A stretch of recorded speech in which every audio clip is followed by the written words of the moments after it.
Welcome back to the Spirit of Watercolor with Linda.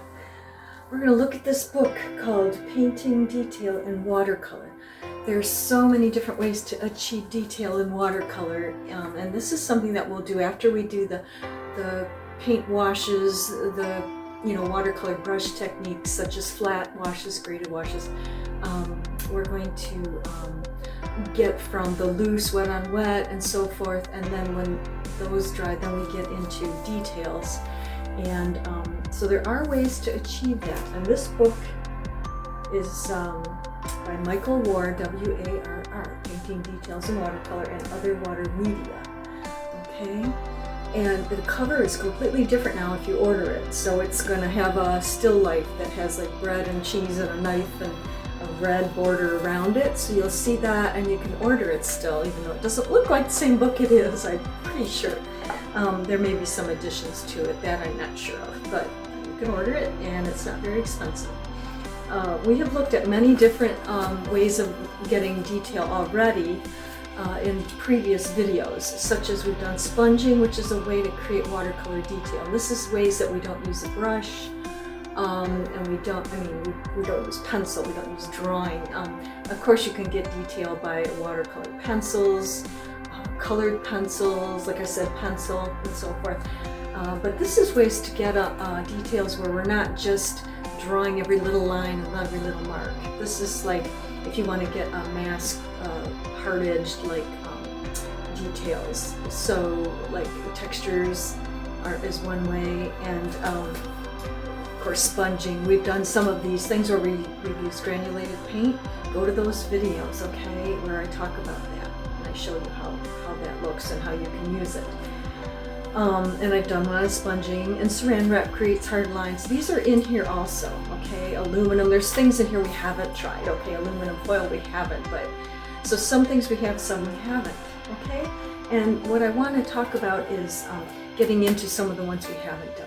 The one I want to move into in this particular demonstration will be about scratching and scoring, which is ways to use tools into the watercolor or after the watercolor's been painted on, and you create lines such as grasses and so forth. Okay, I'm gonna pull up, there's all kinds of tools here that you can use to do this, and we're gonna try some of these and you can see what they do, and we'll do a small painting where we have some of these line effects in the painting. That way you can see them in use. Okay, so it's called scoring, where you make a mark. You may have heard this word in other ways of like scoring to create a card or a fold in paper. So you can create it with the scratching, like grass marks and lines, and you can do other details in your painting of drawing like this as well. So of course the palette knife is one way, because none of these are too sharp. You don't want something so sharp you're going to cut all the way into the paper, or if it is kind of sharp, you're not going to press really, really hard into the paper, just enough to score a line, maybe halfway or partway into the paper. Another way of scoring could be, or making lines, is with this calligraphy brush. You just kind of press in as well. Okay, it's got a little somewhat sharp edge on it. Alrighty, and then there's a number H, or hard pencil. You'll get some pencil line in there, but you'll also score it into the paper because it's hard. The H pencils, not the B pencils, okay? This is what this is for. When I was in watercolor, when I first started, I thought, some of these clear brushes have this funny sharp edge on the edge. That's for scoring, that's for scratching some grass, or again, that's your real most common example, okay? We'll find other things we can do with it. And now if you have a small brush and it has a somewhat, bit of a sharp point on the edge of it, you could use that. Okay, it depends on the end of the brush. They're all different. Some are too round or too flat, but so okay. And then of course, my final thing that I have is my ruling pen that I use for masking fluid, which of course is another way of creating detailed areas and lines. But just using this into the paint, you can also, because it comes to a point. You can thicken and thin this for adding masking fluid and or paint into that to create lines as well, which is another way of making detail. but we're just going to use it for scratching, okay? So you see all these different ways that we have to mark into the paper. I also have a letter opener upstairs, which is nice because it has a semi-sharp point, and I used to use that when I didn't have one of these brushes. And I used to have a thick one, like a 1-inch brush, you know, a big one. This is my little one now, my little brush, but I used to have a big one, and it did the same thing. So if you have one of those, it's like a, I think these are synthetic, you know, flat brushes. A lot of them have, if they have the clear handle, they have that. Okay, so we're going to go to the table, and we're going to apply these into wet paint and into dry paint, because you're going to see different effects that it creates depending on whether the paint is wet or dry. Okay, so let's go. Okay. So just to start working our detailed lines with scoring here, I tried a few different things here. So I just put in some sky and some blue paint and green, you know, for sky and grass, you know. But I scratched into the all around in there before I put any paint on that sketch pad. This is Strathmore paper, by the way. And when I put in that light wash, I didn't get a whole lot of information here. Maybe those lines might be actually staying a little bit white up in there. You can probably see those scratch marks. I used my my clear brush, the tip of this clear brush here that I showed you before, clear handle brush. And then I used, that all around. Plus I used, what was the other thing we used here? I scratched, with the calligraphy pen, which I had called a calligraphy brush, but it's a calligraphy pen. I did some of that. Then after that was setting up a bit, I started to scratch in more with the, after the paint was laid in, I scratching more with those two devices, plus my technical pen, ruling pen, there it is.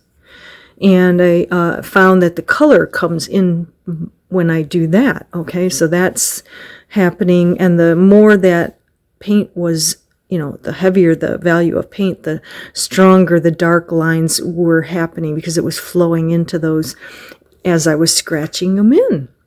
Now I'm just here, I was making a nice soft wash of sky, and what I'm going to do here is I'm going to come in with some land and grass, and I'm going to do some of the scratching there, and I'm going to do that, you know. I think I'm finding that when I did it on the first sketch here, I did get some white lines, but they're not very pronounced. So we're going to also try here to do that after the paint colors have dried and then scratch in. You should get a very distinct white, as opposed to when you're scratching in when it's wet and you're getting the color flowing into the lines. So we're going to do that.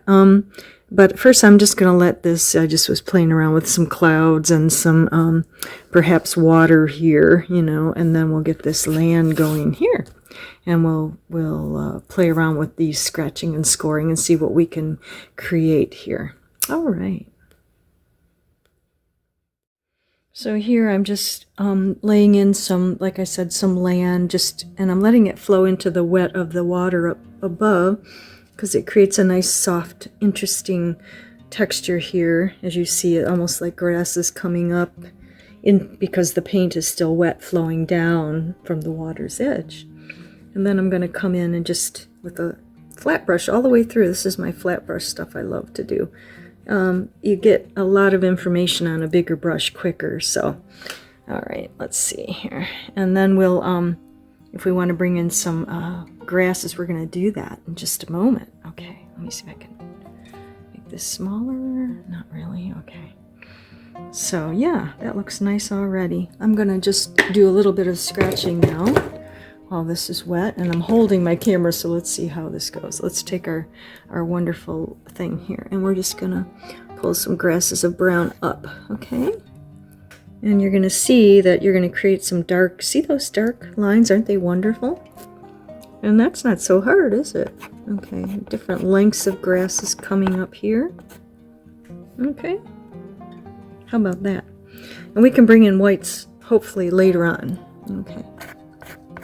And you know, paintings like this don't really, they can get a lot of information and beauty quickly.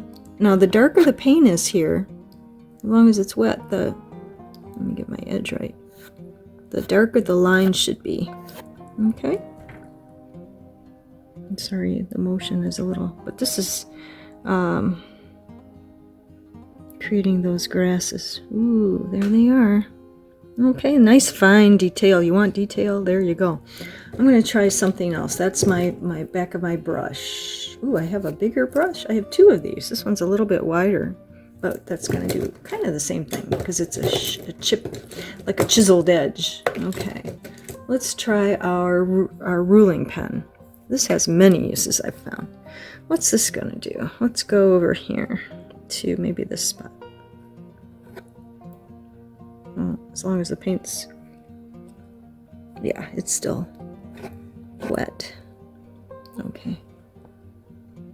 Okay. You can make them as long as, you know, you want.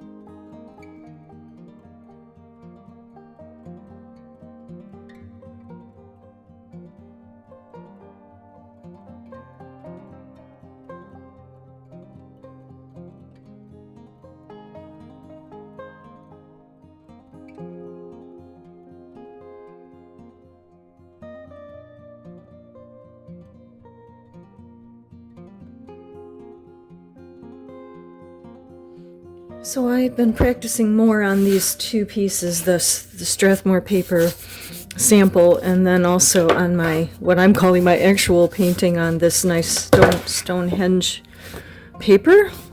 And so I've tried different things to get more white, and what I found works for me is, and I'll show you quickly, of course I tried this again and I'm just not getting the white with that chiseled edge for some reason. I don't know, maybe I don't know what I'm doing wrong there.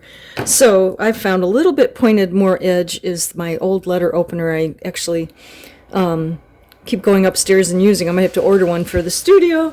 And then I have tried this calligraphy pen again, and this is a different palette knife than I originally was using. It's got a little, it's quite soft, you know, bendy metal, but it's got a little more of a point. And also, my sister said, and I tried this too. Let's see if I can find it. Oh, here it is. The famous bent paper clip. And so I have, the paints are much drier today, so I'm having better luck. And I get a little different effects with each of these. With this, I almost get a dry brush effect when I pull it through.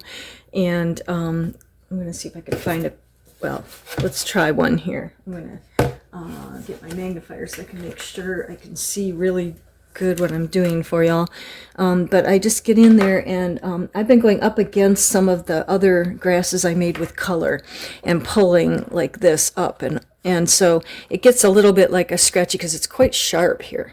And it's actually, so I mean, don't feel worried if you're cutting into your paper a little, because that's what's happening here. As long as you're willing to do that, you'll have some good luck here. And just, you know, pulling and getting a nice scratchy dry brushy look there to your white. And you might actually like buff off a little paper, because that's, you know, it's taking the color off, and maybe just a layer of the paper there. This is when 300-pound paper like this is really terrific, because I can go pretty deep and not worry about cutting through. But don't go press that hard. And then the other thing I've been doing is I found good luck with this letter opener. It's sharp-ish. You know, it's not going to cut anything, but it's got a bit of a sharp edge to it. I suppose those, what do they call those kinds of pens where they stick the little knife in? I can't think of the name of it, and you could certainly use one of those. I can't remember what they're called. I'll try to find that out. So, and then I take these, and I've already done a lot, so I don't want to overdo this, but I've also done some here. If you look closely, you'll see some of the whites here. And so, you know, if we take our pen and we, you know, I'm sorry, this is a letter opener, and I can scrape it up and get some white going there, okay? Yeah, so we're getting it, and it can be very, very thin, but of course this is what we're working on, right, is details. I'm going to get this close up to you. Those were the main two things I liked the best, is my letter opener and my my old palette knife from early oil days. And I found that these, for me, just pull the white. Y'all try different things that you have and see, and try, you know, going slowly and, you know, getting a little in there, you know, a little on the side so you can get a little maybe thicker white, you know, but also just some of those nice big broad, you know, strokes like that. I don't want to do any more to this piece, except I'm going to do some of this in the water now. See, I have my clouds. Let's set that down. Clouds, and then I kind of let this go aqua bluey here, and it's kind of soft in the background. I'm just going to bring in a few little waves of water, and then I'm going to bring in a few strokes of color, you know, when the paint's wet. Again, pull in some blue color with the make lines, I'm saying, you know, this way, like I did here for the grasses. And then when it dries, we'll try to, again, pull some white waves into the water also. Okay, so let's quickly do this. I'm going to get my good old flat brush out.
Now I'm just in here on the dry paper again, and I'm just using this, and I realized you need to make sure this is clean because when I was earlier trying to scrape the white, I might not have cleaned these off and made sure there wasn't paint from when I was dragging it through when the paint was wet. So I cleaned that off, and then I've been scraping a little more, just a little bit more grasses into the white, getting the white kind of on this side.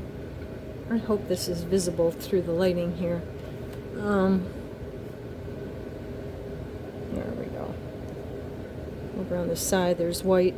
And they're very subtle, but you know, if I take this and I go, you know, at like this way and drag it, it's going to be finer than if I go this way and drag it. My letter opener, for example, because it's a little bit, it's flat, but you know, it's a little wider when I drag it that sideways. And I'm pulling in some whites into my water as well. They're again very subtle and soft.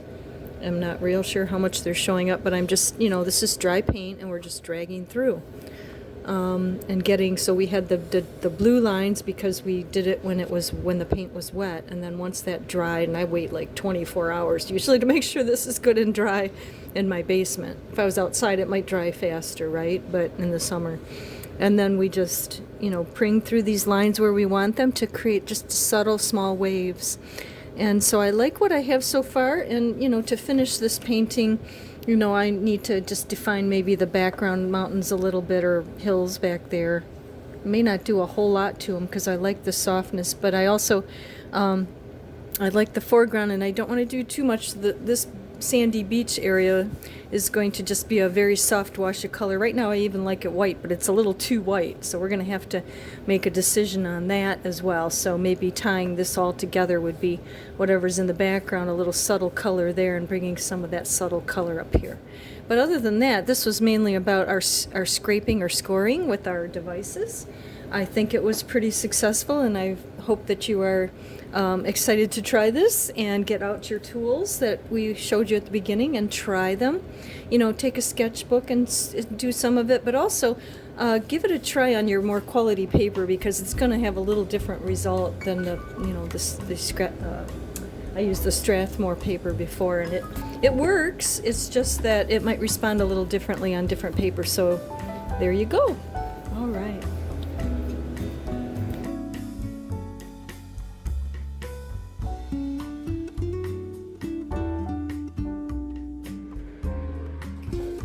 So I hope you enjoyed that video. I really enjoyed painting this. It's still a little bit wet, but I added in, and you'll see it behind me, some little bit more information on the background land, and then I brought in some color in the foreground where it was sort of beachy. It's a little more green and grassy, just washes in the foreground. So I'll show that to you. And I really enjoyed the scratching. I brought into those grasses that were white, I brought in a little bit of color, some of the soft green that I put into the background to make it a unified painting where what you see in the background is also in the foreground. That's just compositional stuff that we should talk about in the future. So I hope you enjoyed this, and I'm really excited because I was going to show you, I had this flower painting, hang on, and I don't know if I like it or not, but I think as far as detail in some of my old paintings, I'm going to go back in, and here's some leaves in the background. I could score the little veins now, right? And bring in a little more, some of the lines if I want to scratch into the white of the flower, just a little more information there, and so on. So I'm really excited. I'm going to take this and kind of look through old paintings and see where I can add scratching and scoring. You may not want it in everything, right? But it's nice to have this as another tool that we can use, another way of adding to our paintings a little bit of detail. Now we're going to move on to some more details, so stay tuned for the next videos coming forth where we look at more of the really cool details that this book that I found about painting details in my library has for us. So if you like this video, you know what to do, right? Like and subscribe, and let's keep going. There's so much to learn, and it's such a joy. So let's keep on motivating each other, and I'll see you soon. Bye for now.